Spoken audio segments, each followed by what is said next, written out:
Genèse chapitre 34, traduction Louis II. Dina, la fille que Léa avait enfantée à Jacob, sortit pour voir les filles du pays. Elle fut aperçue de Sichem, fils de Hamor, prince du pays. Il l'enleva, coucha avec elle, et la déshonora. Son cœur s'attacha à Dina, fille de Jacob, il aima la jeune fille, et sut parler à son cœur. Et Sichem dit à Hamor, son père, donne-moi cette jeune fille pour femme.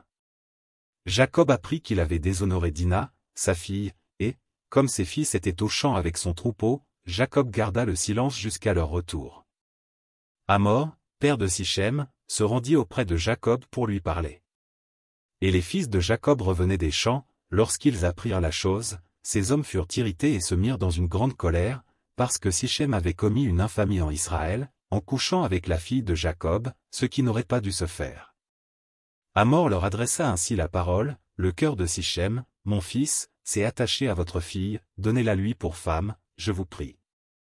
Alliez-vous avec nous, vous nous donnerez vos filles, et vous prendrez pour vous les nôtres. Vous habiterez avec nous, et le pays sera à votre disposition, restez, pour y trafiquer et y acquérir des propriétés. Sichem dit au père et aux frères de Dina, que je trouve grâce à vos yeux, et je donnerai ce que vous me direz. Exigez de moi une forte dot et beaucoup de présents, et je donnerai ce que vous me direz, mais accordez-moi pour femme la jeune fille. Les fils de Jacob répondirent et parlèrent avec ruse à Sichem et à Hamor, son père, parce que Sichem avait déshonoré Dina, leur sœur. Ils leur dirent, c'est une chose que nous ne pouvons pas faire, que de donner notre sœur à un homme incirconcis, car ce serait un opprobre pour nous. Nous ne consentirons à votre désir qu'à la condition que vous deveniez comme nous, et que tout mâle parmi vous soit circoncis. Nous vous donnerons alors nos filles, et nous prendrons pour nous les vôtres, nous habiterons avec vous, et nous formerons un seul peuple. Mais si vous ne voulez pas nous écouter et vous faire circoncire, nous prendrons notre fille, et nous nous en irons. Leurs paroles eurent l'assentiment de Hamor et de Sichem, fils de Hamor.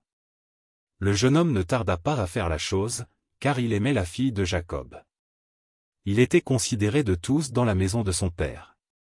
Hamor et Sichem, son fils, se rendirent à la porte de leur ville, et ils parlèrent ainsi aux gens de leur ville. Ces hommes sont paisibles à notre égard, qu'ils restent dans le pays, et qu'ils y trafiquent, le pays est assez vaste pour eux. Nous prendrons pour femmes leurs filles, et nous leur donnerons nos filles. Mais ces hommes ne consentiront à habiter avec nous, pour former un seul peuple, qu'à la condition que tout mâle parmi nous soit circoncis, comme ils sont eux-mêmes circoncis. Leurs troupeaux, leurs biens et tout leur bétail, ne seront-ils pas à nous? Acceptons seulement leurs conditions, pour qu'ils restent avec nous. Tous ceux qui étaient venus à la porte de la ville écoutèrent Hamor et Sichem, son fils, et tous les mâles se firent circoncire, tous ceux qui étaient venus à la porte de la ville. Le troisième jour, pendant qu'il était souffrant, les deux fils de Jacob, Siméon et Lévi, frères de Dina, prirent chacun leur épée, tombèrent sur la ville qui se croyait en sécurité, et tuèrent tous les mâles. Ils passèrent aussi au fil de l'épée Hamor et Sichem, son fils, ils enlevèrent Dina de la maison de Sichem, et sortirent. Les fils de Jacob se jetèrent sur les morts, et pillèrent la ville, parce qu'on avait déshonoré leur sœur. Ils prirent leurs troupeaux, leurs bœufs et leurs ânes, ceux qui étaient dans la ville et ceux qui étaient dans les champs. Ils emmenèrent comme butin toutes leurs richesses, leurs enfants et leurs femmes, et tout ce qui se trouvait dans les maisons. Alors Jacob dit à Siméon et à Lévi, vous me troublez, en me rendant odieux aux habitants du pays, aux Cananéens et aux Phéréziens.